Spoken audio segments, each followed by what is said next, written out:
Samuel chapter 2, verse 28. So Job blew his trumpet. His men stopped chasing the troop of Israel. All that night, Abner and his men retreated throughout the Jordan Valley. They, uh, they crossed the Jordan River, traveling all through the morning, and they did not stop until they arrived at Mahanaim. Meanwhile, Joab and his men also returned home. When Joab continued his casualties, he discovered that only 19 men were missing, in addition to Asahel. The 306 of Abner's men, all from the tribe of Benjamin, had been killed. Joab and his men took Asahel's body to Bethlehem and buried him there beside his father. Then they traveled all night and reached Hebron at daybreak. That was the beginning of a long war between those who had been loyal to Saul and those who were loyal to David. As time passed, David became stronger and stronger, while Saul's dynasty became weaker and weaker. David's sons born in Hebron. These were the sons who were born to David in Hebron.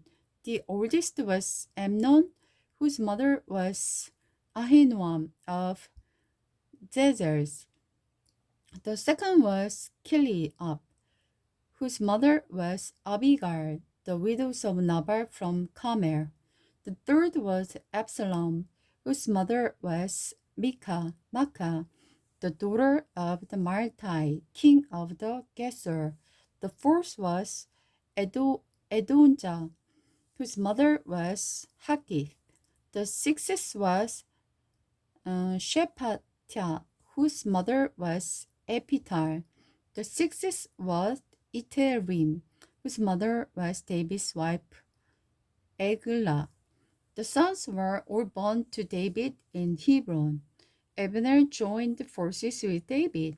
As the war went on, Abner became a powerful leader among those who were loyal to Saul's dynasty.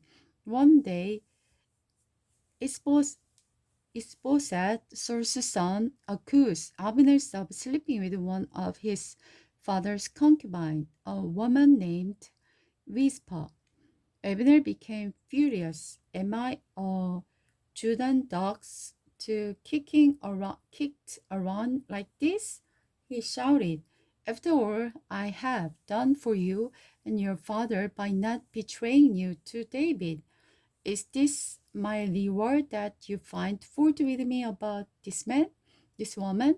May God deal harshly with me if I don't help David get it all that the Lord has promised him.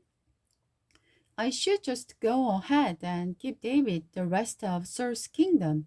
I should set him up a king over Israel as well as Judah from Dan to Beersheba. Isboset didn't dare say another word because he was afraid of what Abner might do. Then Abner sent messengers to David, saying, Let's make an agreement and I will help turn the entire nation of Israel over to you. All right, David replied, but I will not negotiate with you unless you bring back my wife Michal, Saul's daughter, when you come.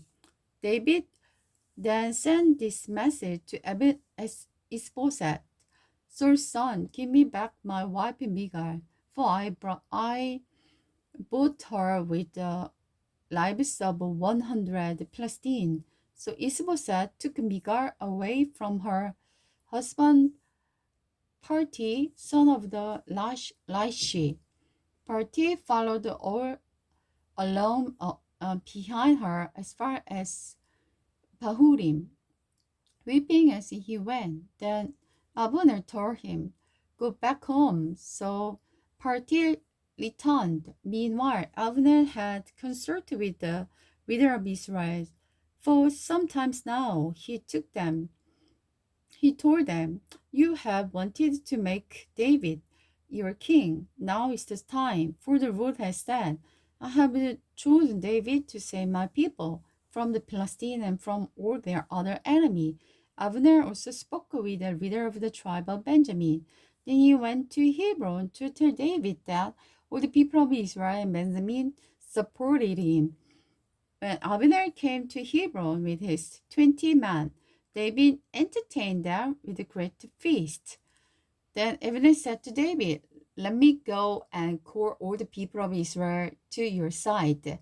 They will make a covenant with you, make you their king. Then you will be able to rule over everything your heart desires." So David sent Abner safely on his way.